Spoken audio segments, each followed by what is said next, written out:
కాంగ్రెస్ ఎన్నికల హామీ మేరకు తులం బంగారం ఇవ్వాలని ప్రభుత్వాన్ని కోరుతున్నానని ఎమ్మెల్యే దానం నాగేందర్ అన్నారు. కళ్యాణ లక్ష్మి, షాదీ ముబారక్ చెక్కులు పంపిణీ చేస్తుంటే ప్రజలు తులం బంగారం అడుగుతున్నారని చెప్పారు. తులం బంగారం విషయం సీఎం రేవంత్ రెడ్డి దృష్టికి తీసుకుపోతానని హామీ ఇచ్చారు. హైడ్రా ప్రజలను ఇబ్బంది పెడితే తాను ప్రజల వైపు ఉన్నానని తెలిపారు.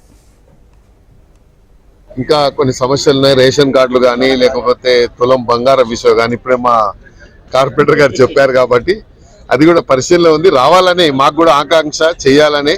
మేము ఎప్పుడు ప్రజల పక్షాన ఉండేటువంటి వాడిని, ప్రజల పక్షాన ప్రజల యొక్క వాణి వినిపించేవాడిని. మీరు చూశారు హైడ్రా సంబంధం కూడా ఇస్తే నేను ఫస్ట్ గలం విప్పిన వాడిని నేనే.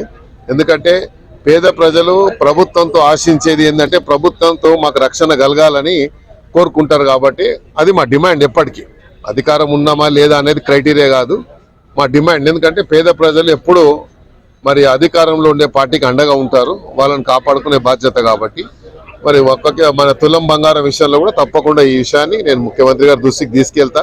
ఎందుకంటే ఎన్నికల్లో ఇచ్చినటువంటి హామీని నిలబెట్టేటువంటి బాధ్యత ఉంటుంది. కాబట్టి అదే కాకుండా మరి ఈరోజు కొత్త రేషన్ కార్డుల విషయంలో ప్రజలు ఇబ్బంది పడకుండా మీ సేవ ద్వారా మరి అందులో మీ సేవలో మీ పేర్లు పొందుపరుచుకొని అదేవిధంగా అందులో డిలీషన్స్ కానీ అడిషన్స్ కానీ లేకపోతే ఇంకా అందులో మార్పులు చేర్పులకు కూడా ఒక వెసులుబాటు కల్పించారు. కాబట్టి ఆ మీ సేవ ద్వారా మీ రేషన్ కార్డులు తీసుకోవాలని, ఎవరైతే బిలో పవర్టీ లైన్లో తెల్ల రేషన్ కార్డులు తీసుకుంటే వాళ్ళందరికీ కూడా ఇచ్చేటువంటి కార్యక్రమం కానీ